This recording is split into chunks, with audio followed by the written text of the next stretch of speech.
এই ইদানিং দেখবেন অনেকে দেখবেন খ্রিস্টান ধর্ম গ্রহণ করছে, পাড়ায় পাড়ায় গ্রামে গ্রামে দেখছি খ্রিস্টান হয়ে যাচ্ছে। কি ব্যাপার না, ব্যায়াম সারবে, হাঁটুর ব্যথা, পিতা পরমেশ্বর। আর কি বলো, হাততালি মারো, শুধু হাততালি মারো, দিয়ে পিতা পরমেশ্বর করো। মায়েদেরকে বলছে শাঁখা সিঁদুর তুলে দাও, স্বামী ভক্তি তুলে দাও, শুধু বলো পিতা পরমেশ্বর, আর দিয়ে হাততালি দাও। আচ্ছা বলুন মায়েরা, দিলে আমার ব্যায়াম সেরে যাবে, আমার রোগ ব্যাধি যা আছে আর হবে না। অনেকেই রোগ ব্যাধির ভয়ে গ্রহণ করছে। আচ্ছা এইবারে মায়েরা একটু ভালো করে বিচার করে দেখুন তো, মাথাটা খাটিয়ে দেখুন, ভারতের সারা পৃথিবীতে খ্রিস্টান ধর্মীয় দেশ অনেক বেশি, হিন্দু ধর্মীয় দেশের থেকেও খ্রিস্টান ধর্মীয় দেশ অনেক বেশি, সংখ্যাটাই অনেক বেশি। ধরুন আমেরিকা, লন্ডন, ফ্রান্স, এগুলো কিন্তু খ্রিস্টান ধর্মীয় এলাকা, খ্রিস্টানদের দেশ। তাহলে এখানে নিশ্চয়ই হাসপাতাল, নার্সিংহোম, ডাক্তার থাকা উচিত নয়, কারণ এটা তো সবাই খ্রিস্টান। ওই পিতা পরমেশ্বর বললেই তো রোগ ব্যায়াম সেরে যাবে, তাহলে হাসপাতাল নার্সিংহোম নেই, আছে? নেই। তাহলে এই এলাকার মানুষগুলো শুধু পিতা পরমেশ্বর করে কাটিয়ে দিচ্ছে। সবই আছে, কিন্তু আমাদেরকে বোকা বানানো হচ্ছে। ভালো করে বুঝুন, এটা একটা সুদৃঢ় পরিকল্পিত একটা প্ল্যানিং, অনেক দিনের পুরনো প্ল্যানিং এটা, যে খ্রিস্টানদেরকে দেশে ভরাতে হবে, ভারতবর্ষে ঢুকাতে হবে। কিভাবে? আপনারা মায়েরা LICর এজেন্ট জানেন তো, বাড়িতে আসে, মরলে 60 লাখ, বেঁচে থাকলে 20 লাখ। বউ ভাবছে সর্বনাশ, কবে যে মিনসেটা মরবে, মরলেই তো 60। বউ ভাবছে ওরে স্যার শুধু মদ খেয়ে আসে, মরলেই 60 লাখ। মানে ওই লোক মদ খেতে পারে, যাতে মাতাল তালে ঠিক, যাতে মাতাল তালে ঠিক, LICটা করে রেখেছে, তাহলে মরলেই 60 লাখ। বউ শুধু ঠাকুর ঠাকুর কবে মরবে, মরলেই 60 লাখ। এই LICর এজেন্টরা এটা বোঝায়। আর LICর এজেন্টদের কিন্তু কমিশনটা, আমিও একজন LICর এজেন্ট, মা, আমিও LIC করি, কাউকে কোনোদিন বলিনি, পাস করেছি, মানে শুধু পরীক্ষাই দিয়ে যাচ্ছি জীবনে, যত রকমের যেখানে যা আছে শুধু পরীক্ষাই দিয়ে যাচ্ছি। হ্যাঁ, শেষে মহাপ্রভুর কৃপা হয়েছে, এই আপনাদের মতো চরণধুলি, আপনাদের ভক্তদের মতো চরণধুলি পাচ্ছি। হ্যাঁ, এই LICর এজেন্টদের 35% কমিশন। প্রথম যে কিস্তিটা দেবেন 1 লাখ টাকার যদি প্রিমিয়াম দেন 35, এখানে যারা LICর এজেন্ট আছে সবাই জানবেন, প্রথম কমিশনটাতে 35% কমিশন, তাহলে 1 লাখ টাকায় 35,000 টাকা লাভ পাবে। দেখবেন আপনার বাড়িতে এটা ওটা করে বিভিন্ন জিনিস নিয়ে এসে বলুন আপনি LICটা করেছেন, এটা এই গিফট নিন, ওই গিফট, আরে 1 লাখ টাকায় 35,000 টাকা পেয়েছে। তাহলে এটা হচ্ছে LICর এজেন্টদের মতো একটা কমিশন সিস্টেম। বিদেশ থেকে ধর্ম পাঠানো হয়ে গেছে, তোমার মান্থলি যত তুমি সদস্য বাড়াবে তোমার একটা কমিশন আসবে। এই করে করে আমরা ধ্বংস হচ্ছি, বাড়িতে ঢুকে যাচ্ছে। কিন্তু এরকম করে যদি আমরা এগিয়ে যাই, আগামী দিনে আমাদের ধর্মটা ধ্বংস হতে চলেছে। আমরা দেখবেন কীর্তনের ভাব, শুধু আমরা এই দক্ষিণ চব্বিশ পরগনায় গান করতে যাই, শুধু বলে তত্ত্ব বলো, তত্ত্ব তত্ত্ব। কীর্তনটা কই? নাচন কুদন ডিজে। এখন আমি ভেবেছি, আমি এই ছেলেটাকে বলেছিলাম, এটা আমার ছাত্র, আমি একে বলেছিলাম সামনের বছর আমিও প্যাড রাখবো। হ্যাঁ, কীর্তন আর কীর্তন নেই, কীর্তন শেষ হতে বসেছে। এই বকে বকে বকে, আমিও বকছি, আপনারা শুনছেন, আমিও বকছি। আমি কিন্তু জাত কীর্তন গাইছি না, জাত কীর্তন গাইবও না, কারণ জাত কীর্তন গাইলে সব চালিয়ে যাবে। আমি যদি বড় তালের একটা এক্ষুনি গান ধরি, আপনারা কেউ থাকবেন না, সব ধুলা ঝাড়া শুরু করে দেবেন। হ্যাঁ, এইবারে শুনুন, তাহলে এই 11 বৎসর আসতে 11 বৎসর পর্যন্ত কৃষ্ণ লীলা করেছেন বৃন্দাবনে, এরপরে চলে গেছেন মথুরা, এর মধ্যে একদিনও দেখা হয়নি। তাহলে রাধারানী কৃষ্ণ বিরহে 100 বছর ক্রন্দন করছেন বৃন্দাবনে। আসল কথাই এলাম মা, রাধারানী কৃষ্ণ বিহনে 100 বছর ক্রন্দন করছে। যে রাধারানী কৃষ্ণকে এক পলক, এই যে এক পলক চলে গেলে, কৃষ্ণের দিকে তাকাতে যদি এক পলক চলে যায়, মনে হতো 100 যুগ, 100 যুগ চলে গেছে। তাহলে সেই কৃষ্ণকে ছেড়ে 100 বছর কাটাচ্ছে, চোখের জলে ভেসে যাচ্ছে। আচ্ছা মায়েরা, আপনাদের প্রশ্ন হয় না যে যেই কৃষ্ণকে রাধারানী এত ভালোবাসতো, সেই কৃষ্ণ রাধারানীকে ছেড়ে, এই মধুর বৃন্দাবন ছেড়ে 100 বছর শূন্য করে দিল বৃন্দাবন। রাধারানী কি এমন মহাপাপ করেছিল? আহা মায়েরা এইবারে খুব গভীর তত্ত্বে যাচ্ছি, গভীর তত্ত্ব, ভিতরে ডুবতে হবে। ডুবলে পুকুরের উপরে ভেসে থাকলে রত্ন পাওয়া যায়, ডুবলেই মাল পাওয়া যাবে। এবার ডুবছি। 100 বছর কৃষ্ণ শূন্য বৃন্দাবন। কি কারণ? কোন অভিশাপ? রাধারানী অভিশপ্ত হয়েছে। মায়েরা আমরা কটা যুগ জানি? যুগ কটা জানি আমরা? কটা? 4টা যুগ। আর একটা জিনিস জেনে রাখা ভালো, আমরা কোন মন্বন্তরে বাস করছি জানেন? কোন মন্বন্তর? কটা মন্বন্তর? হ্যাঁ, 76। মোট মন্বন্তর হলো 14টি, মানে 14 জন মনু। হ্যাঁ, এইবারে ভালো করে আগে শুনুন, এই তত্ত্বটা খুব গভীর তত্ত্ব। অনাদির আদিতে, অনাদির আদি মানে সত্য, ত্রেতা, দাপর, কলি। সত্য যুগের আগে এই পৃথিবীতে কি ছিল? পৃথিবী তো ছিলই, কিন্তু কি ছিল? এই ঘর বাড়ি গাছপালা কিছু ছিল? কিছুই ছিল না। সারা পৃথিবী ছিল জলমগ্ন অবস্থা। মায়েরা এইদিকে, এই মাকে একটু রাখুন, আমার দিকে আই কন্ট্যাক্ট রাখতে হবে, চোখের দিকে তাকিয়ে কীর্তন শুনতে হবে। সারা পৃথিবী ছিল জলমগ্ন অবস্থা। ঘর বাড়া, গাছপালা এইসব মনুষ্য জাতির কোনো কিছুই লেশ মাত্র ছিল না। জলমগ্ন অবস্থায় জলের ভোটপত্রে, ও মায়েরা, জলের ভোটপত্র বোঝেন? মানে জলের যেটা ভোটকানি হয়, জল ঢাললে বুজকানি বলে না, বুজকানি ভোট। আর জলের ভোটপত্রে ভেসেছিলেন আমার প্রাণ গোবিন্দ। হ্যাঁ, প্রাণ গোবিন্দ ভাবলেন আমি একা, কিন্তু একা থাকলে কি আনন্দ হয় মা? একা একাই কি আনন্দ করা যায়? তিনি বললেন না, আমাকে এরকম থাকলে হবে না, আমি অনন্ত শয্যায় শায়িত হব, আমার নাম হবে নারায়ণ। তাহলে কৃষ্ণ সৃষ্টি করলেন নারায়ণকে। নারায়ণ অনেকে ছবি দেখেছেন, অনন্ত শয্যা, অনন্ত নাগের উপরে শয়ন করে আছে, মায়েরা ছবি দেখেছেন। আর কে পদসেবা করছে? লক্ষ্মী, মাতা লক্ষ্মী পদসেবা করছে। অনন্ত শয্যায় শায়িত আছেন নারায়ণ, লক্ষ্মী পদসেবা করছে। নারায়ণ মনে মনে চিন্তা করছে, এরকম থাকলে তো সৃষ্টি হবে না। তিনি সৃষ্টি করলেন কি? তার অনেকে দেখবেন এই চিত্রটা অনেকের বাড়িতে টাঙানো আছে। নাভি কমল থেকে পদ্ম ফুলের একটা সৃষ্টি হলো, যেই পদ্ম থেকে 3 জন দেবতা ত্রিদেবের সৃষ্টি হলো। নাম কি মায়েরা বলুন? ব্রহ্মা, বিষ্ণু, মহেশ্বর। মহেশ্বরকে বললেন, শোনো মহেশ্বর। কে নির্দেশ দিচ্ছে? নারায়ণ। শোনো মহেশ্বর, তোমার সৃষ্টি হয়েছে, তোমার কাজ কি? তোমার কাজ হলো তুমি ধ্বংসকর্তা, সংহারকর্তা। বিষ্ণু, তোমার কাজ কি? তোমার কাজ হলো পালনকর্তা, পালন করবে, লালন পালন করবে, জীবকে, সৃষ্টিকে লালন পালন করবে। তারপরে সৃষ্টি হলো ব্রহ্মা। সর্বপ্রথম কিন্তু ব্রহ্মা, আমি ব্রহ্মার নামটা পরে বললাম, কারণ ব্রহ্মার পিছনে অনেক কাহিনী আছে। ব্রহ্মা সৃষ্টি হলো। আর মায়েরা জানেন, আমি এইদিকে ওই মাকে ডাকুন, হ্যাঁ, আমি ডেকে ডেকেই আমি শোনাবো। মায়েরা জানেন ভালো করে, যখন দেখবেন বাড়িতে গাভীর চাষ আছে না, গাভীর চাষ আছে তো, গরু চাষ আছে তো, যখন দেখবেন গরুর একটা বাছুর হয়, ওই বাছুর জন্ম নিয়েই দেখবেন তীব্র গতিতে ছোটে না?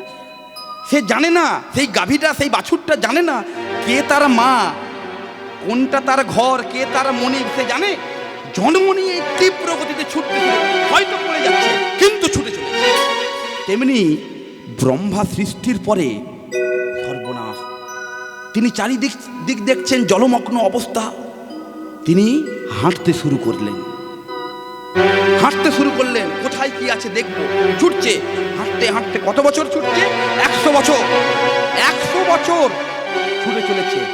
সেখানে গিয়ে যত দূর যায় কোনো কিছু সৃষ্টির লেশ মাত্র নেই। ও মায়েরা, এদিকে কথা নয়, নীল শাড়ি পরা মা, হ্যাঁ, হরে কৃষ্ণ, এইদিকে মা। এই কথাটা খুব গভীর কথা। আপনি যদি কথা বলেন, আপনাকে থামাতে গিয়ে আমার কথাটা 5 মিনিট নষ্ট হবে, 2 মিনিট নষ্ট হবে, এটা করা যাবে না। কথাগুলো মন দিয়ে শুনুন। ব্রহ্মা হেঁটে হেঁটে চলেছে। সেখানে গিয়ে যখন কিছু দেখতে পেলেন না, ব্রহ্মা আবার যে পথে হেঁটে গেছেন ওই পথে আবার ফিরে এসেছেন। আবার আসছেন কত বছর? 100 বছর আবার হেঁটে হেঁটে এসে তিনি যেই স্থানে জন্ম নিয়েছেন সেই স্থানে দাঁড়িয়ে একটি শব্দের ধ্বনি উচ্চারণ হচ্ছে, ওম ওম ওম। ব্রহ্মা চমকে জনমানব নেই, অথচ ওম ধ্বনিটা কোথা থেকে উঠে আসছে। সঙ্গে সঙ্গে দৈববাণী হলো, শোনো ব্রহ্মা, তোমার কর্ম শোনো, তোমার কাজ হবে এই বিশ্ব জগৎকে, বিশ্ব সংসারকে সৃষ্টি করা। তখন ব্রহ্মা জানতে পারলো আমার নাম তাহলে ব্রহ্মা। তখন সে জানে না যে আমার নাম ব্রহ্মা, আমি কে। এটা খুঁজতে খুঁজতে যখন এখানে এসে দাঁড়ালো, উচ্চারিত হলো, দৈববাণী হলো, শোনো ব্রহ্মা, তোমার কাজ হলো এই জগৎ সংসারের সৃষ্টি করা, তুমি আজ থেকে সৃষ্টির কর্ম চালিয়ে যাও। ব্রহ্মা বলল আচ্ছা। ব্রহ্মা সর্বপ্রথম 4 জনকে সৃষ্টি করলো, 4 জন বৈষ্ণবকে সৃষ্টি করলো। 4 জন বৈষ্ণবের নাম কি? সনক, সনন্দন, সনাতন আর সনত কুমার।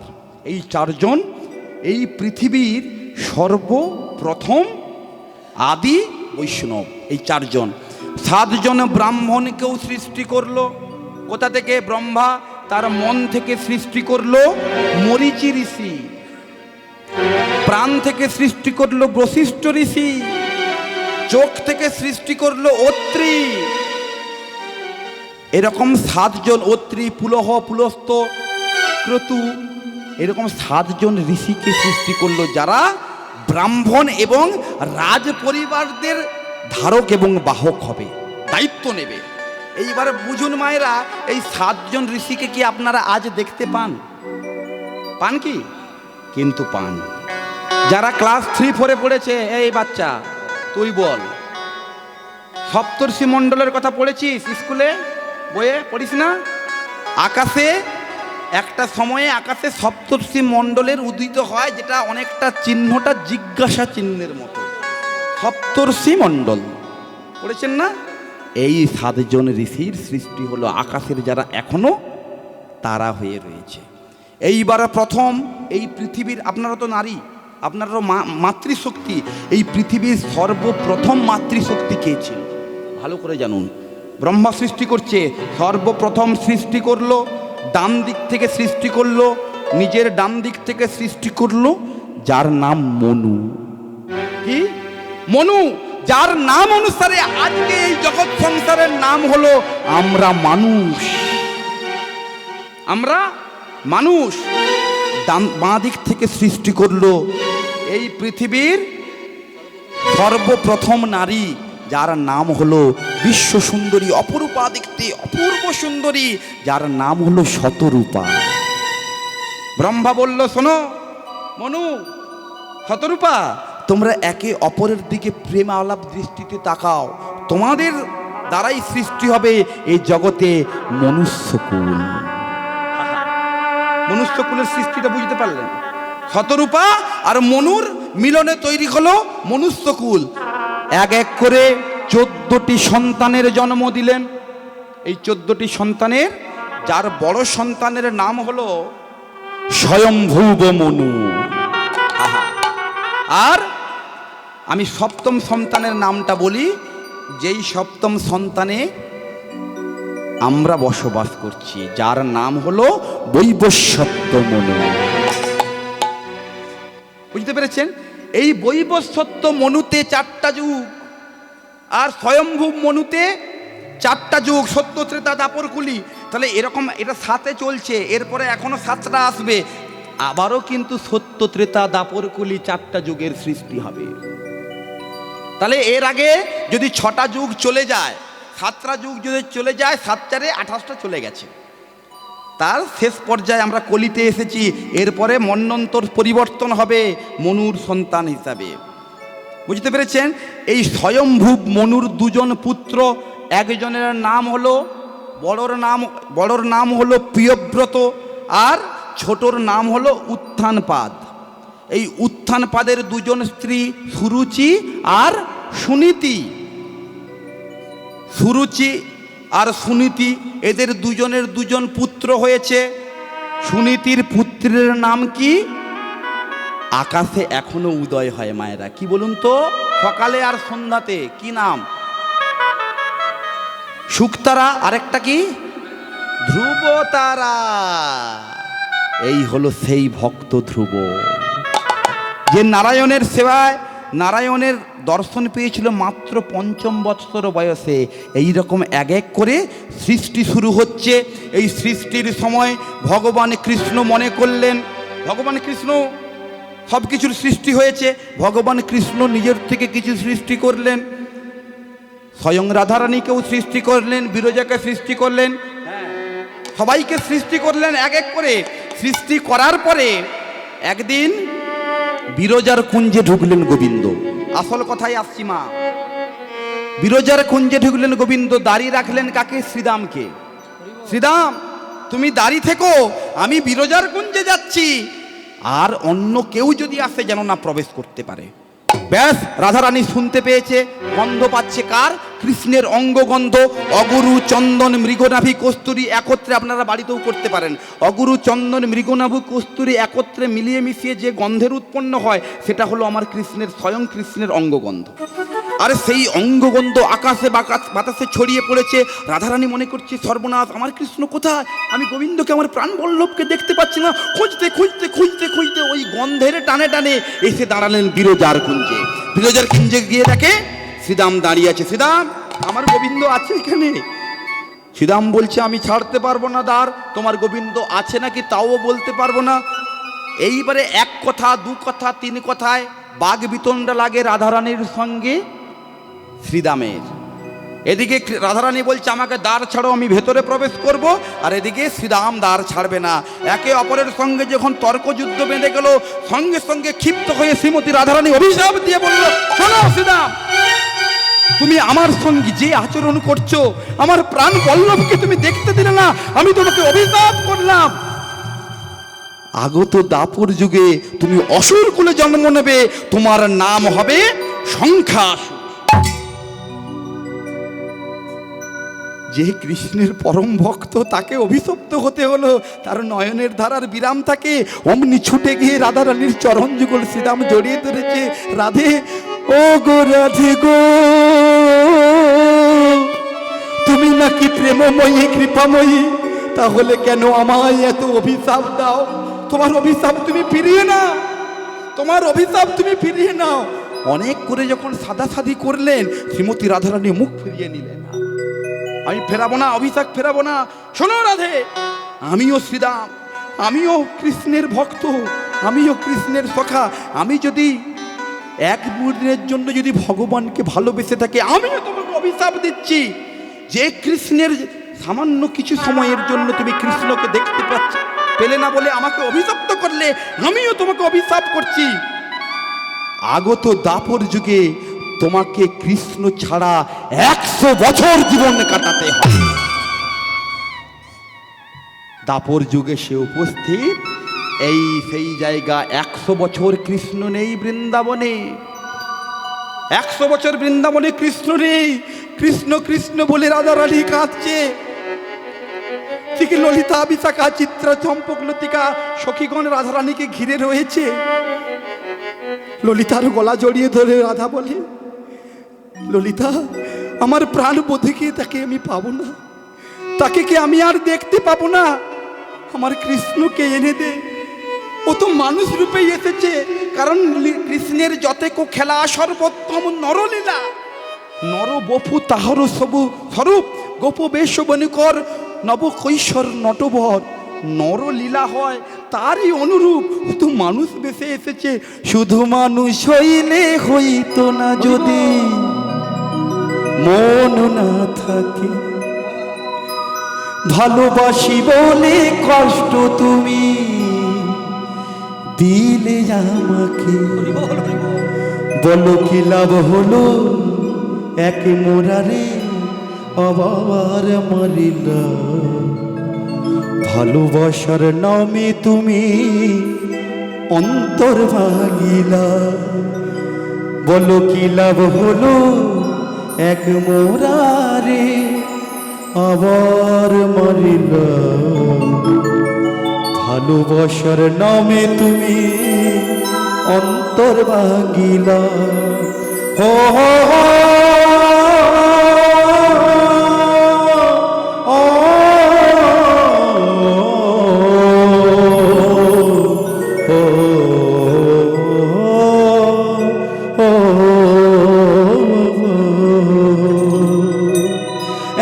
হাজারটা রাত জেগে থাকা কত চোখের জল,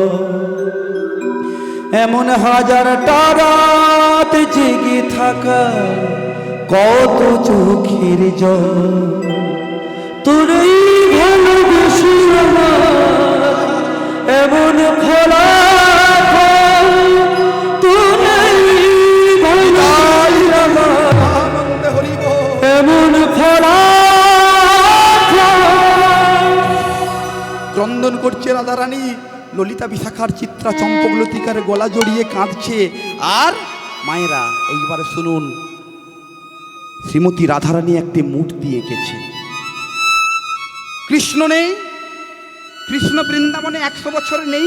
শ্রীমতী রাধারানী কৃষ্ণকে নিজের কাছে রাখার জন্য শ্রীমতী রাধারানী একটি মূর্তি এঁকেছেন। মায়েরা যারা হাই তুলছেন, আপনাদেরকে আমি বলবো, আমি এই মূর্তিটা শ্রীমতী রাধারানী কেমন করে আঁকছে আমি সেটা আপনাদের কাছে বর্ণনা করব, কিন্তু কোন অংশটা আমি আঁকলাম না, মানে শ্রীমতী রাধারানী আঁকলো না, এই গানটার শেষে আপনাদের কাছে আমি জিজ্ঞাসা করব, বলবেন, ঠিক আছে? হ্যাঁ, আহ কৃষ্ণ কৃষ্ণ বলি কাঁদে বাহু তুলি, আমার প্রাণবধূ গেল কোথায়, ও গো মৃত্তিকায় উপরে মোটতি আঁকে তার শনি কহে কথা গো, তার শনি কহে কথা, বলো বলো বধূ কথা বলো, বলো বলো বধূ কথা বলো, আমি অনেক দিন তো শুনি নাই গো, বলো বলো বধূ কথা বলো। এইবারে কি আঁকছে?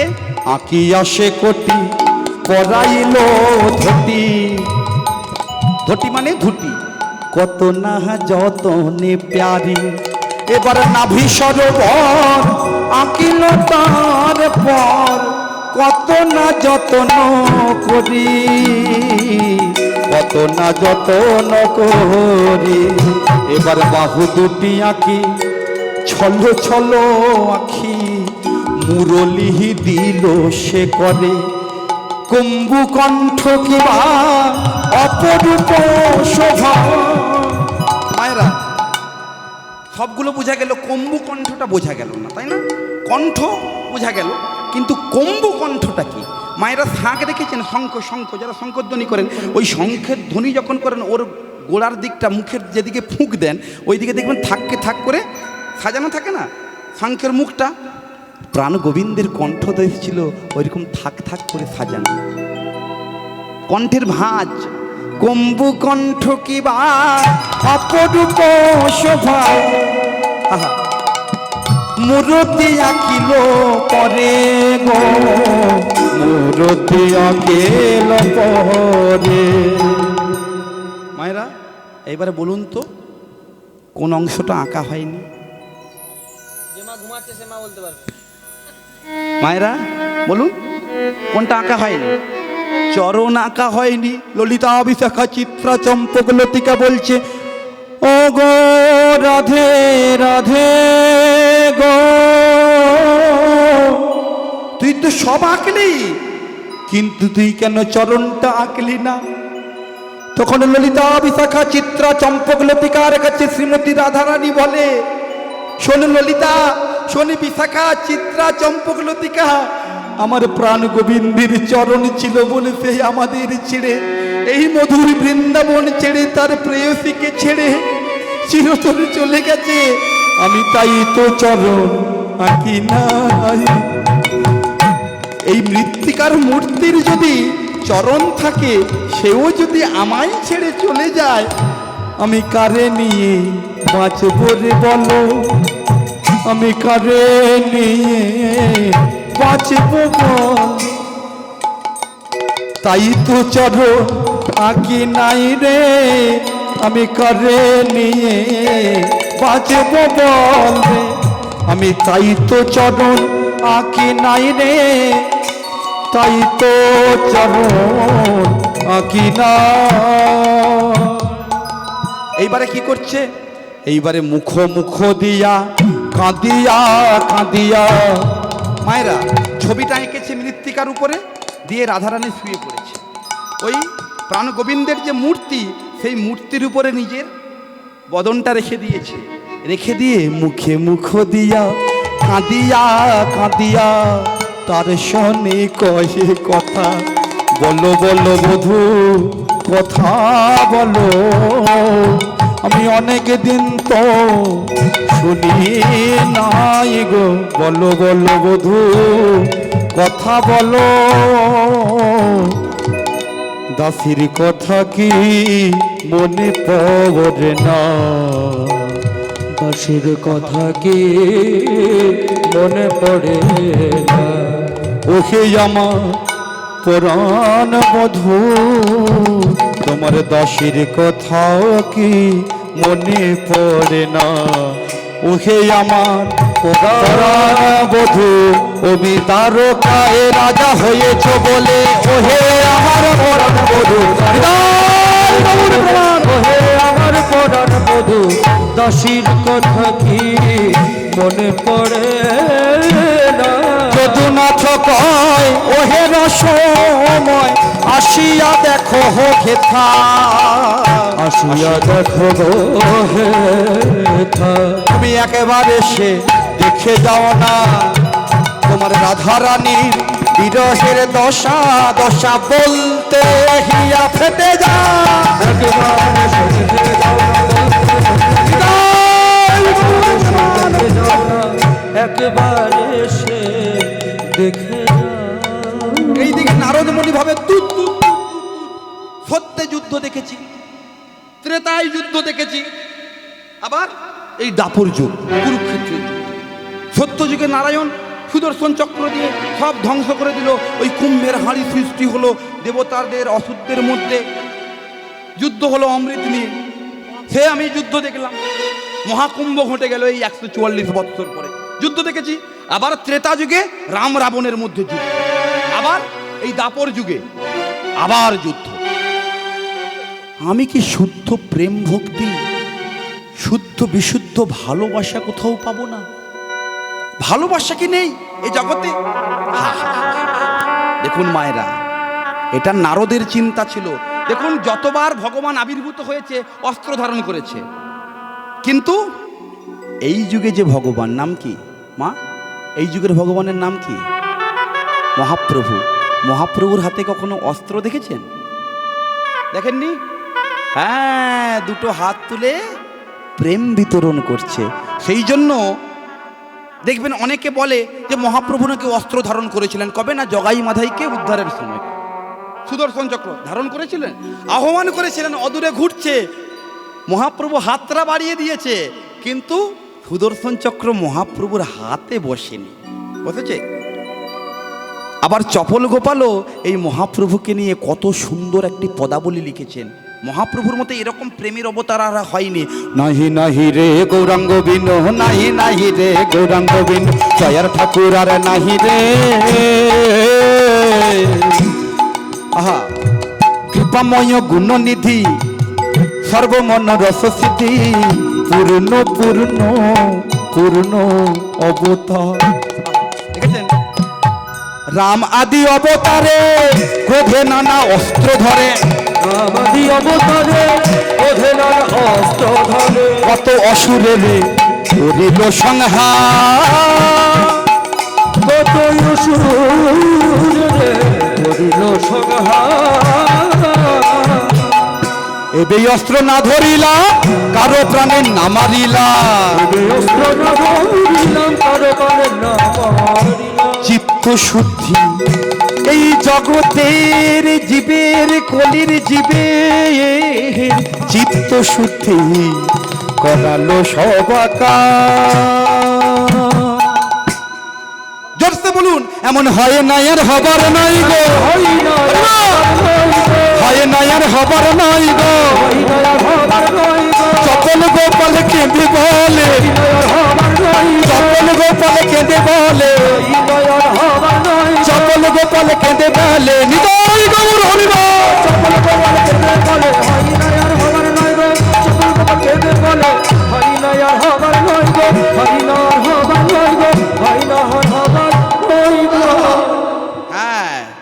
আর এদিকে নারদ মুনি ভাবছে দূর দূর দূর আর ভালো লাগছে না। এখন একলি বসিয়া নারদ চিন্তে মনে মনে, একলি বসিয়া নারদ চিন্তে মনে মনে, একলি বসিয়া নারদ চিন্তে মনে মনে, একলি বসিয়া নারদ চিন্তে মনে মনে, কোথায় রহে শুদ্ধ ভক্তি পাইব কেমনে, কোথায় রহে শুদ্ধ গতি পাইব কেমনে, কোথায় রহে শুদ্ধ ভক্তি পাইব কেমনে, কোথায় রহে শুদ্ধ ভক্তি পাইব কেমনে, এতকে বলিয়া নারদ ঢেকিয়া রহনে, এতকে বলিয়া নারদ ঢেকিয়া রহনে, এতকে বলিয়া নারদ ঢেকিয়া রহনে, এতকে বলিয়া নারদ ঢেকিয়া রহনে, নাচিতে নাচিতে গেলাম মধুর বৃন্দাবনে, নাচিতে নাচিতে গেলেন মধুর বৃন্দাবনে, নাচিতে নাচিতে গেলেন মধুর বৃন্দাবনে, নাচিতে নাচিতে গেলেন মধুর বৃন্দাবনে, তত্ত্বদর্শী নারদ ঋষি চারি পানে চায়, তত্ত্বদর্শী নারদ ঋষি চারি পানে চায়, তত্ত্বদর্শী নারদ ঋষি চারি পানে চায়, তত্ত্বদর্শী নারদ ঋষি চারি পানে চায়, তত্ত্বদর্শী নারদ ঋষি চারি পানে চায়।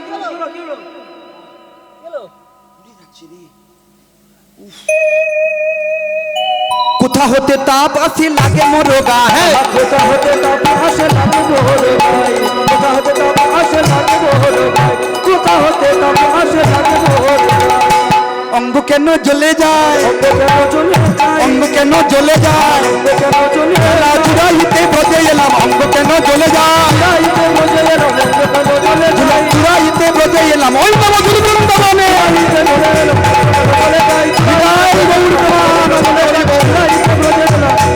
চলে যায়, অঙ্গ কেন চলে যায়, অঙ্গ কেন চলে যায়, অঙ্গ কেন চলে যায়।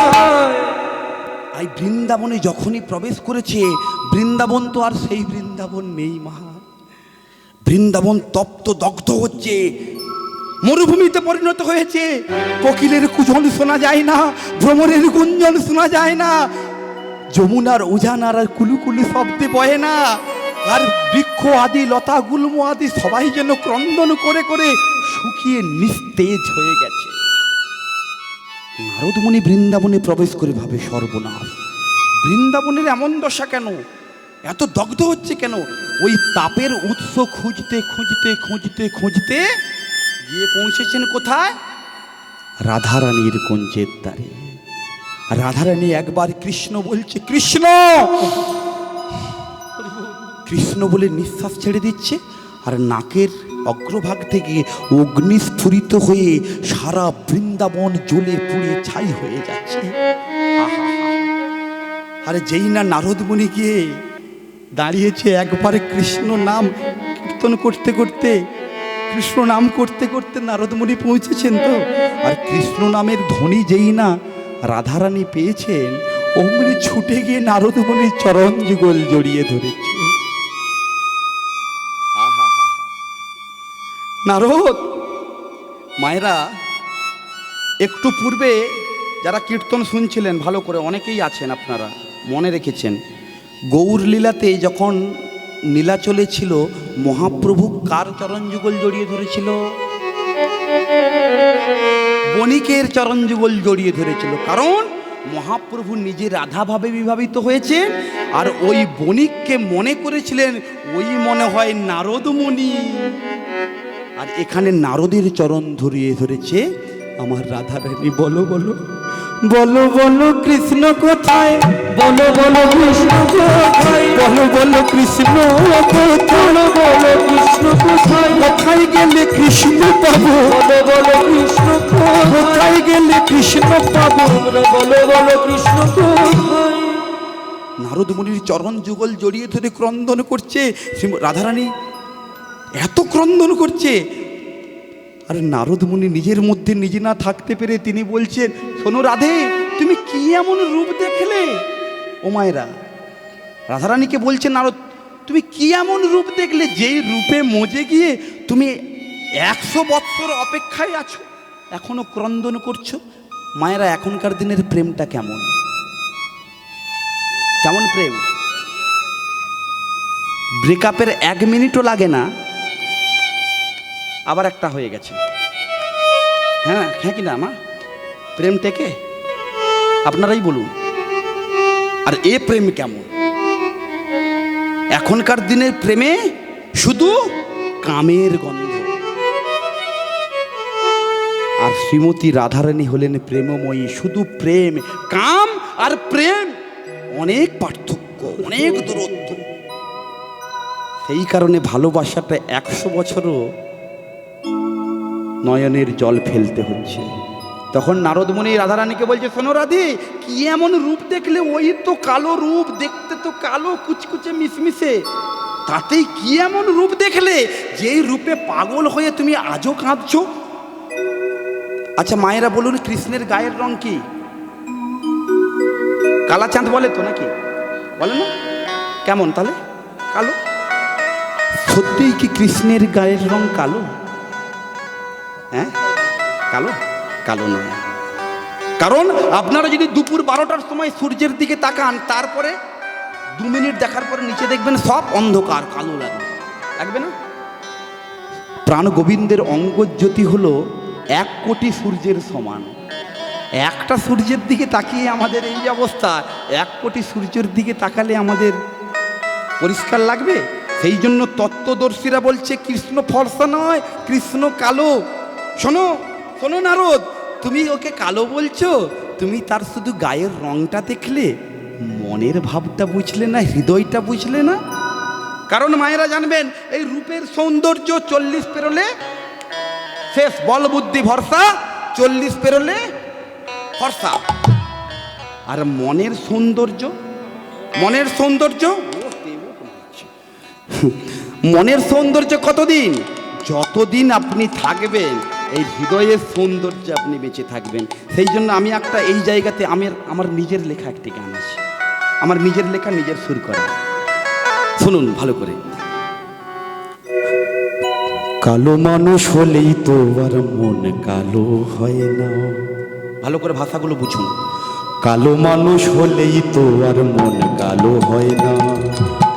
সাদা মানুষ হলেই তো আর মন সাদা হয় না। সাদা মানুষ হলেই তো আর মন সাদা হয় না। কালো মানুষ হলেই তো আর মন কালো হয় না। কালো মানুষ হলে কি আর মন কালো হয় না? কালো মানুষ হলেই তো আর মন কালো হয় না। বৃন্দাবনে গেছেন মায়েরা? গেছেন না? যমুনার রং কেমন? যমুনার রং, মায়েরা যমুনায় স্নান করেছেন কখনো? কেমন যমুনার রং? ফর্সা কেমন? কালো সে যমুনার জল সর্বলোকে খায়। কালো সে যমুনার জল সর্বলোকে খায়। কালো মেঘে বৃষ্টি হলে পৃথিবী জুড়ায়। কালো মেঘে বৃষ্টি হলে পৃথিবী জুড়ায়। কালো মেঘে বৃষ্টি হলে পৃথিবী জুড়ায়।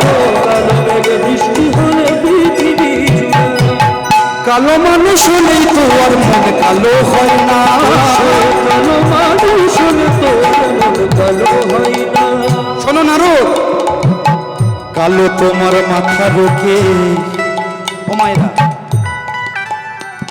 চুল যদি সাদা হয়ে যায় ভাল লাগে? বারবার যদি কম বয়সে যদি মায়েদের চুল সাদা হয়ে গেছে, তো গোদরেজ ঘষে ঘষে একদম করেন নাকি? কলপ টলপ করেন নাকি? আমার আর কয়েকদিন পরে করতে লাগবে, দেখি না 3-4টা এদিকে পেকে গেছে। কালো তোমার মাথা রোকে নয়নের তারা। প্রেম যেখানে গভীর সেটায় রং যে শুধু হারা। প্রেম যেখানে গভীর সেটাই রং যে সোহারা। প্রেম যেখানে গভীর সেটায় রং যে শুধু হারা। প্রেম যেখানে গভীর সেটাই রং যে সোহারা। কালো মানুষ হলেই তো আর মন কালো হয় না। কালো মানুষ হলে তো আর মন কালো হয় না। কালো মানুষ হলেই তো আর মন কালো হয় না। কালো মানুষ হলে তো আর মন কালো হয় না। শোনো নারদ, শুধু কালোর রূপ দেখো না, তার হৃদয়টা দেখো। সে আমাকে আজও ভালোবাসে, আমার বিশ্বাস। তার কষ্ট হলে আমারও কষ্ট হয়। নারদ, তুমি কি আমাদের মিলন ঘটাতে পারো? আমাদের মিলন ঘটিয়ে তো একবার কৃষ্ণ এনে দেখাও। তখন নারদমণি প্রতিজ্ঞাবদ্ধ হলেন। তখন নারদমণি শোনো রাধে, তোমার যা বিরহের দশা দেখছি, এই মধুর বৃন্দাবনের যে দশা দেখছি, দগ্ধ হচ্ছে, তপ্ত হচ্ছে, জ্বলছে, তা তোমাকে দেখে আমি বুঝলাম আজ থেকে আমি আর কোনোদিন কৃষ্ণের নাম গাইব না। ও মায়েরা, এ কথা নয়, এদিকে টালুদা, আমার টালুদা, এদিকে কথা নয়। দাদা বসো চুপ করে, একদম তুমি বসে যাও দাদা। হ্যাঁ, আমার তোমাকে দেখে মনে হলো যে আজ থেকে আমি কৃষ্ণের নাম নয়, আমি রাধার নাম করব, আমি তোমার নাম করব।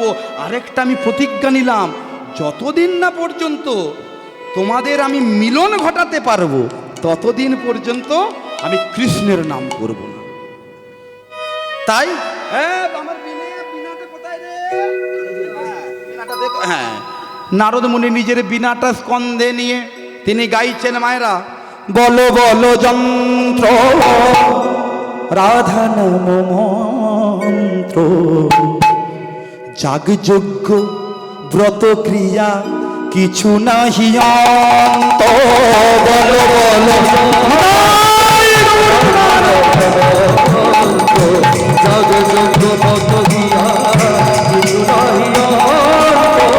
বলো বলো বিনে রাধা নাম বিনে, বলো বিনে রাধা নাম বিনে, বলো বলো বিনে রাধা নাম বিনে, বলো বিনে রাধা নাম বিনে। এই ত্রিভুবনে কিছু নাহি আর। বলো বলো জগযোগ ব্রত ক্রিয়া কিছু নাহি অন্ত। জয় রাধে জয় রাধে জয় রাধে জয় রাধে জয় রাধে জয় রাধে বলো রাধে জয় রাধে, বলো রাধে জয় রাধে, বলো রাধে জয় রাধে, বলো রাধে রাধে রাধে রাধে রাধে রাধে রাধে রাধে রাধে রাধে রাধে রাধে রাধে রাধে রাধে বৃন্দাবন ধাম। মায়েরা সবসময় আমাকে বলে দেবো, আমি আপনাদেরকে বলবো, আমি ডোজ দিচ্ছি, আপনারা ডোজটা নিন। আমি ডোজ দিচ্ছি আপনাদেরকে জাগিয়ে রাখার জন্য, আর আপনারা ডোজটা একটু গ্রহণ করুন। আমি জাগাবো না, আমি বলবো না কি করতে হবে। বৃন্দাবন ধাম। কি হলো? ওই কাজে লাগবে না? হ্যাঁ, বৃন্দাবন ধাম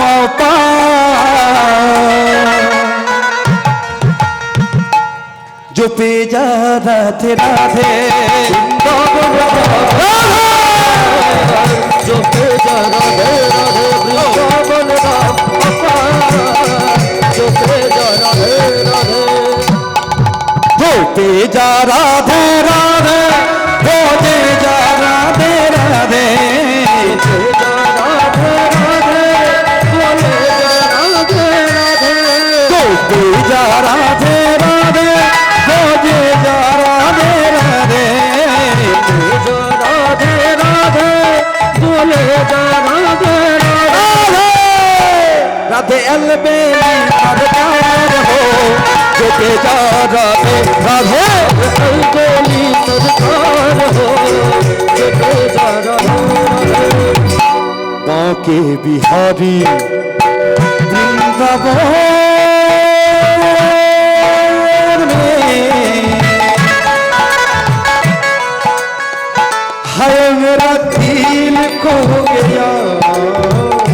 बांके बिहारी वृंदावन में हाय मेरा दिल खो गया। बांके बिहारी वृंदावन में हाय मेरा दिल खो गया। बांके बिहारी वृंदावन में हाय मेरा दिल खो गया। মায়েরা বসে বসেও নাচা যায়। নাচের একটা স্টাইল করুন তো। কিছুদিন আগে একটা বাংলা সিনেমা আমি দেখি, আমি কিন্তু বাংলা সিনেমা টিনেমা দেখি।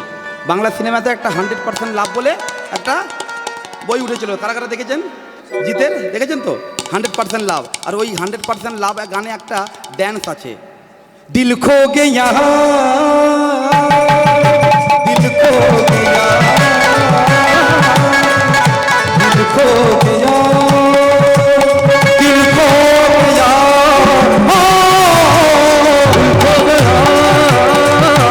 दिल खो गया, दिल खो गया, दिल खो गया। মায়েরা দিল মানে কি?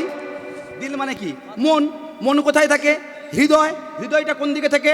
বুকের বাম দিকে। दिल खो गया, दिल खो गया, दिल खो गया, दिल खो गया,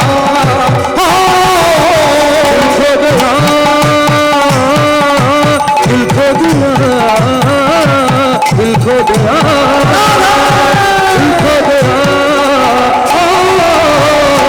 इहा होता नित राशि हा, संत प्रवासी हा, भावर भक्ति का हुआ हो शासी हा। इहा इहा होता नित राशि हा, संत प्रवासी हा, भावर भक्ति का हुआ हो शासी हा। दिल खो गया, दिल खो गया,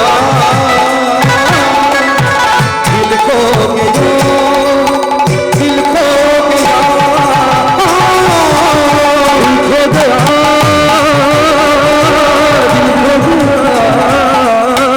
दिल खो गया, दिल खो गया।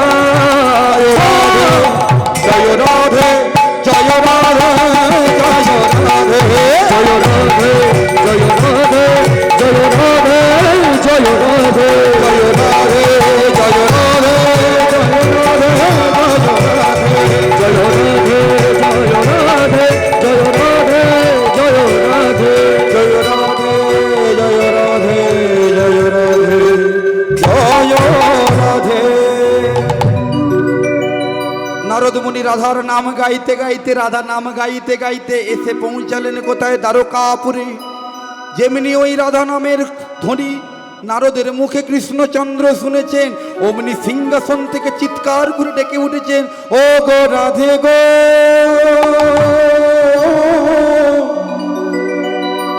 ওহে প্রেমময়ী রাধে, তোমার নাম আমি শুনে কেমন পাগল হলাম। পাগলের মতো ছুটতে ছুটতে ছুটতে ছুটতে সিংহাসন থেকে ছুটে নেমে এসে অন্তঃপুরের রাজসভার বাইরে এসে দেখে কে এত সুন্দর মধুর স্বরে রাধার নাম গায়। দেখে নারদ মুনি দাঁড়িয়ে আছে। নারদ, তুমি গেয়েছিলে? শোনো কৃষ্ণচন্দ্র, আমি প্রতিজ্ঞা নিয়েছি আজ থেকে তোমার নাম আমি কখনো গাইব না। যদি গাইতেই হয় তাহলে আমি রাধার নাম গাইব। রাধার নামে যে এত প্রেম, রাধার নামে যে এত ভালোবাসা, এটা আমি আগে বুঝিনি। আমি প্রতিজ্ঞা নিয়েছি যতদিন আমি বাঁচবো আমি রাধার নামে গাইব। শোনো কৃষ্ণ, আমি তোমাকে কোনো জবাবদিহি করতে আজকে রাজসভায় আসিনি।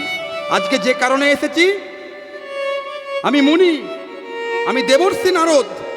আমার কথা হয় নারদ, আমার নাম নারদ।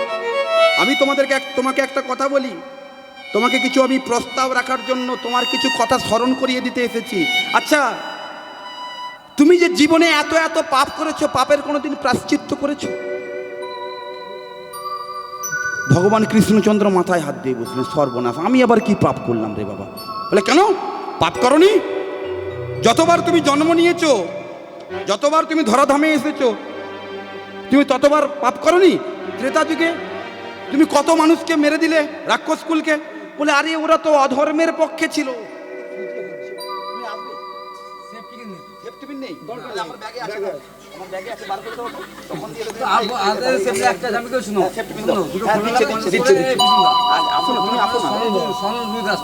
আমি নয়, তুমি বলো, তুমি বলো। দুটো খোলা 50 করে, গায়ক 100 টাকা, 100 গায়ক 100। আচ্ছা, তুমি বলো ঠিক আছে। তোমার হরে কৃষ্ণ জয় নিতাই। সনত অধিকারী নাকি? সনত অধিকারী রুহিদাস, সনত রুহিদাস দুটো দুটো বায়েনকে 50-50 100 টাকা দিল, আর গায়ককে দিল 100 টাকা। এইবার শান্তি তো বাবা, আমি কীর্তনটা শেষ করি, তারপর তোমরা যত খুশি পুরস্কার দাও। হ্যাঁ, শোনো কৃষ্ণচন্দ্র, তুমি যে এত পাপ করেছো, এই পাপ তুমি রাখবে কোথায়? বলে আমি আবার কি পাপ করলাম? বলে ত্রেতা যুগে তুমি এত যে রাক্ষসগুলিকে মেরে দিলে, এতে তোমার পাপ হয়নি? বলে আরে ওরা তো অধর্মের পক্ষে ছিল, সেই জন্য আমি ওদেরকে মেরেছি। বলে শোনো, ধর্ম অধর্মের মধ্যে যখন যুদ্ধ হয়, এই যুদ্ধের মধ্যে অনেক সময় ধার্মিক ব্যক্তিরও প্রাণ যায়, যায় না? ধর্ম অধর্মের মধ্যে যুদ্ধ হলে অনেক সময় ধার্মিক ব্যক্তিরও প্রাণ যায়। যেমন শোনো, ত্রেতাতে বিভীষণের পুত্র তরুণী, সে তো ছিল পরম রাম ভক্ত, সর্বাঙ্গে তিনি রাম নাম অঙ্কন করে যুদ্ধে এসেছিলেন, তবুও তাকে তুমি বিনাশ করে দিয়েছো, পাপ করেছো। আবার এই দাপর যুগে এই যে কুরুক্ষেত্রের যুদ্ধ হলো, এখানে গুরু দ্রোণ, সে ধার্মিক ব্যক্তি ছিল, তার প্রাণ নিয়েছো। পিতামহ ভীষ্ম, তিনিও তো ধার্মিক ব্যক্তি ছিল, সারা জীবন তিনি অধর্ম করেননি, তবুও তুমি তার প্রাণ নিয়েছো। কৃপাচার্য, এরকম আরো কত কত মানুষের তুমি প্রাণ নিয়েছো, যারা ধর্মের পক্ষেও থেকে ধার্মিক ব্যক্তি ছিল, তাদের প্রাণ নিয়েছো, পাপ করনি? বলে হ্যাঁ, এই দাপর যুগে যে আমি কুরুক্ষেত্রে যুদ্ধ ঘটালাম, তাই এতে তো যুদ্ধ হয়েছে, রাজা হয়েছে যুধিষ্ঠির। রাজা হওয়ার পরে একটা যজ্ঞ করেছিল, মায়েরা জানেন? কুরুক্ষেত্রের যুদ্ধের পরে পঞ্চপাণ্ডব একটা যজ্ঞ করেছিল। কি যজ্ঞ বলুন তো? হ্যাঁ, একজন বললো, একটু ছুঁয়ে চলে গেল। মায়েরা জানেন, কুরুক্ষেত্রের যুদ্ধের পরে যে যজ্ঞটা হয়েছিল, সেই যজ্ঞটার নাম হলো রাজসূয় যজ্ঞ। শোনো নারদ, রাজসূয় যজ্ঞ তো করেছে, যুধিষ্ঠির করলো না? বলে আরে যুধিষ্ঠির, এই দিকে ও মা, হ্যাঁ যুধিষ্ঠির করেছে, যুধিষ্ঠির বুঝবে। যুধিষ্ঠির, তুমি খেলে আমার পেট ভরবে। যুধিষ্ঠির পুণ্য করেছে, যজ্ঞ করেছে, সে পুণ্যর ভাগিদার হয়েছে, তুমি কি করেছো? বলো তাই তো। বলে তাহলে কি করা যাবে? বলে তোমাকেও যজ্ঞ করতে হবে। বলে সর্বনাশ, কি যজ্ঞ করবো? বলে তোমাকে একটি যজ্ঞ করতে হবে, যেই যজ্ঞের নাম হবে প্রভাস যজ্ঞ। ঠিক আছে, যজ্ঞ করব, কিন্তু যজ্ঞটা করব কোথায়? বলে কেন? আমি ঠিক করে রেখেছি, তোমাকে কোনো চিন্তা করতে হবে না। কৃষ্ণচন্দ্র, মায়ের দিকে, হ্যাঁ গাড়ি দেখে লাভ নেই, আমার দিকে। কৃষ্ণচন্দ্র শোনো, তোমার, হ্যাঁ গাড়ি নিয়ে রাকেশ চলে গেছে। শোনো মা, একটা কথা খুব মন দিয়ে শুনুন। যজ্ঞ যখন হবে, আমি যজ্ঞের জায়গাটা কে ঠিক করবে? সব নারদ মুনি। এই যজ্ঞ করাতে যা যা পদক্ষেপ হবে, সব নারদ মুনি কিন্তু করবে। বলে যজ্ঞ কোথায় হবে? না, আমি ঠিক করে রেখেছি, প্রভাস তীর্থে হবে যজ্ঞ। ভগবান কৃষ্ণচন্দ্র বলে সর্বনাশ, এত এত জায়গা থাকতে প্রভাসের তীরেই কেন হবে? প্রশ্ন হয় না? এত এত জায়গা, আমার তো রাজ্যের জায়গার তো অভাব নেই, তাহলে প্রভাসের তীরেই কেন হবে? শোনো কৃষ্ণচন্দ্র, প্রভাসের তীরে করলে তোমারই লাভ। কি লাভ? শোনো, ওই যে আকাশের চন্দ্র দেখছো ও মায়েরা, আকাশের যে চন্দ্র, এর স্বভাব চরিত্র একদম ভালো নয়, ক্যারেক্টারলেস ছিল, মানে চরিত্রহীন ছিল। চন্দ্র বিয়ে করেছিল 27 জন স্ত্রীকে। কতজন? 27 জন। আর চন্দ্রের শ্বশুরের নাম কি? চন্দ্রের শ্বশুরের নাম হলো দক্ষ রাজা।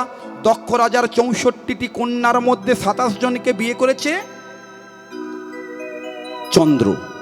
এই চন্দ্র 27 জন স্ত্রী থাকা সত্ত্বেও নিজের গুরুপত্নী বৃহস্পতির পত্নী, যার নাম তারা দেবী, তারা দেবীর দিকে কুনজরে তাকিয়েছিল। জানতে পেরে গেল বৃহস্পতি, দেবগুরু বৃহস্পতি, শোনো চন্দ্র, তোমার 27 জন স্ত্রী থাকা সত্ত্বেও তোমার মানসিকতা এত নীচ, এত ছোট মনের মানুষ, যে মা, যে গুরুপত্নী মানে মাতৃসম, তুমি তার দিকে কুনজরে তাকাও। তোমাকে আমি অভিশাপ করলাম, 15 দিনের মধ্যে তোমার ক্ষয় রোগে তুমি মারা যাবে। এইবারে মায়েরা, খুব গুরুত্বপূর্ণ জায়গা। একদিন যায়, চন্দ্রের অংশ থেকে কমতে থাকে, একদিন দুদিন, এক এক করতে করতে কমতে কমতে এক খণ্ড চন্দ্র এসে দাঁড়িয়েছে। এক খণ্ড চন্দ্র এসে দাঁড়িয়েছে, মাথায় বাজ পড়েছে 27 জন স্ত্রীর। কানা হোক, খোঁড়া হোক, মায়েরা কি বলেন? স্বামী থাকা জরুরি না? অন্তত তার নামে তো সিঁদুরটা দিতে পারবো। স্বামীটা চলে যাবে এরকম অকালে, কিছু একটা ব্যবস্থা করি। এখানে ত্রিভুবনে আর কেউ নেই বাঁচানোর জন্য, যদি বাঁচাতে পারে আমাদের জামাইবাবু। 27 জন স্ত্রী জামাইবাবু কে বলুন তো? বিখ্যাত মানুষ একজন। হ্যাঁ, কেন জামাইবাবু বললাম বলুন তো? দক্ষ রাজার একটা কন্যা ছিল যার নাম সতী, যার নাম সতী। এই সতীর বোন এই 27 জন। তাহলে সেই হিসাবে কি হয়, সতীকে বিয়ে করেছিল মহাদেব, তাহলে মহাদেবের সঙ্গে সম্পর্কটা কি? জামাইবাবু আর শালি। এই চলেছে সবাই একদম কৈলাসে, সেখানে গিয়ে 27 জন গিয়ে কান্নাকাটি জুড়ে দিয়েছে, মাথায় চাপড়াচ্ছে, আমাদের স্বামী চলে গেল। আরে এত নারী কান্না, সে কান্না 27 জন মিলে যদি এক জায়গায় হামুস পেতে কাঁদে কেমন লাগে? আর চোখ বন্ধ করে সর্বনাশ রে, আমি কারুর সাথে পাঁচে থাকবো না বলে বরফের ভিতরে ঘর করেছি। হ্যাঁ, কারুর সাথে পাঁচে থাকবো না, বরফের ভিতরে ঘর করেছি। এখানেও মেরে নারীর কান্না, কে? চোখটা তাকিয়ে দেখুন, ওরে বাবা, আদরের শালিকা। বকাঝোকা করেছি বলে মনে করো না, দেখো আমি তো ধ্যানে ছিলাম। হ্যাঁ, কি মনে করো না। না না না, তো বকাঝোকা করছি, তো সাধে এসেছি তোমার কাছে জ্বালাই পরে। দেখো কত কত দেব দেবতা আছে, তারা গলায় কত মণিমুক্তার মালা পরে, তুমি কি পরে হাড়ের মালা। আর তারা কত দামি দামি পোশাক পরিচ্ছদ পরে, তুমি কি করো? বাঘ ঝাল পরে বসে আছো। ইস, আমি দায় পড়ে বলে। আর যেসব জিনিস খাও সেগুলোর কথা আমি না হয় নাই বললাম, খাওটাও যেগুলো আর কি সেগুলো আমি নাই বললাম। হ্যাঁ, যা বলবার হ্যাঁ বলবো, হ্যাঁ যেসব খাও সেসব বলার দরকার নেই। হ্যাঁ শোনো, একটা কথা বলি, আমরা দায় পড়ে এসেছি ঠিকই, কিন্তু তোমাকে এই উপকারটা আমাদের করতে হবে। কি না, আমাদের স্বামী চন্দ্র দেবগুরু বৃহস্পতির কাছে অভিশপ্ত হয়েছে, এই ক্ষয় রোগ হতে হতে পূর্ব বৃত্তান্ত সব বলল। বলার পরে মহাদেব বলছে, শোনো, এই বাঁচানোর রাস্তা কিন্তু আমার কাছে রয়েছে। ওই যে এক খণ্ড আছে, ওই এক খণ্ডকে নিয়ে এসে আমার জটার ভেতরে পুরে দাও। মায়েরা এইসব এইখানে দেখবেন অনেক সময় মহাদেবের ছবি থাকে, দেখবেন মহাদেবের ছবির উপরে একটা এক খণ্ড চন্দ্র দেখা যায় না, অর্ধচন্দ্র দেখা যায় তো। হ্যাঁ, বলে জটার ভেতরে পুরে দাও। বলে তোমার জটার মধ্যে কি? বলে শোনো মায়েরা, এই ঘড়ি যদি জলে ডোবানো যায় সেই ঘড়িটাকে কি বলে? Water proof. আর আমার এই জটাটা হলো অভিশাপ প্রুফ। সব জায়গায় অভিশাপ লাগবে, এই জটার ভেতরে কোনো অভিশাপ ফ্রিজ একদম।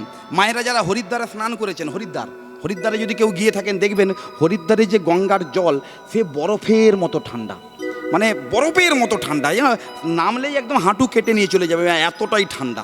হ্যাঁ, তা মহাদেব বলছে, শোনো, এইটা আমার ফ্রিজ, এখানে যদি রেখে দেওয়া যায় আর চন্দ্রের কিচ্ছু ক্ষতি হবে না। চন্দ্রকে যেই না জটার মধ্যে পুরে দিয়েছে, আকাশ তো অন্ধকার, দেবগুরু বৃহস্পতি বাইরে বেরিয়েছে, তপস্যায় যাবে, এখানে হুচুট খায়, ওখানে হুচুট খায়, ওখানে পড়ে যায়। তখন দেবগুরু বৃহস্পতি মনে মনে আফসোস হচ্ছে, সর্বনাশ রে, কেন যে অভিশাপটা দিলাম রাগের মাথায়।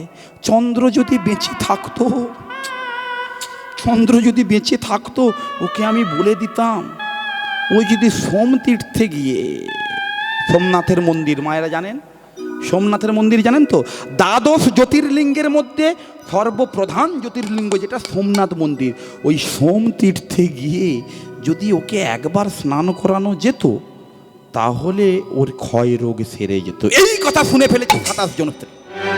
এই ছুটে অমনি ছুটেছে কৈলাসে গিয়ে ওই এক খণ্ড চন্দ্র বের করে নিয়ে এসে সোমতীর্থে গিয়ে স্নান করালো।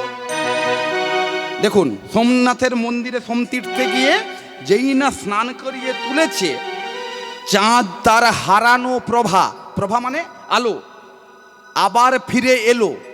হারানো প্রভা আবার ফিরে এলো, প্রভা মানে আলো, আসো মানে ফিরে এলো, আসো মানে ফিরে এলো।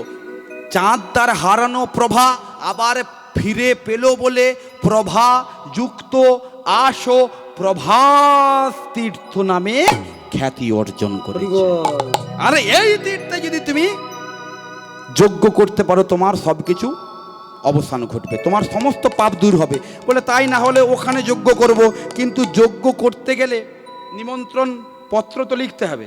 নিমন্ত্রণ পত্র লেখো। নিমন্ত্রণ পত্র কাকে প্রথম লিখবো? দেখুন, দক্ষ যজ্ঞ হয়ে গেছিল কিসের জন্য? শিববিহীন যজ্ঞ হয়েছিল বলে। তাহলে সর্বপ্রথম শিবের নামে যজ্ঞ চিঠি করতে হবে।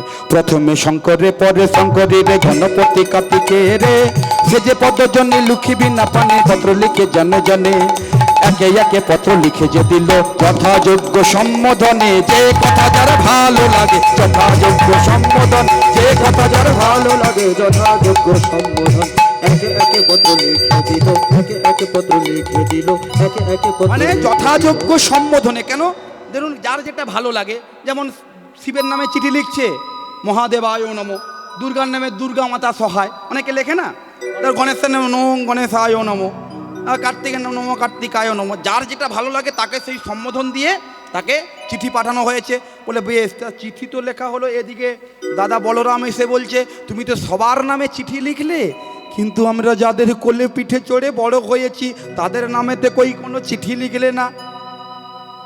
শোনো দাদা, আমি সবার নামে চিঠি লেখার শিক্ষা পেয়েছি, কিন্তু নিজের বাপ মায়ের নামে বাবা মায়ের নামে কি কখনো চিঠি লিখতে পারা যায়? মায়েরা কি বলেন, বাড়িতে সন্তান অনুষ্ঠান করলে মায়েদেরকে মা বাবাকে নিমন্ত্রণ করতে হয়?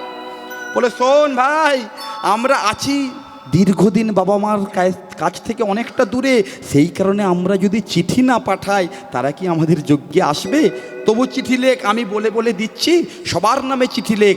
মাতা যশোমতীর নামে চিঠি লিখলেন, নন্দ রাজার নামে চিঠি লিখলেন, দৈবকীর নামে চিঠি, দৈবকীকে জন্মদাতা মা, দৈবকীর নামে চিঠি লিখলেন, বসুদেবের নামে চিঠি লিখলেন, শ্রীদাম সুদাম দাম বসুদাম 24 জন সখারদের নামে চিঠি লিখলেন, সবাইয়ের নামে চিঠি লেখা হয়েছে।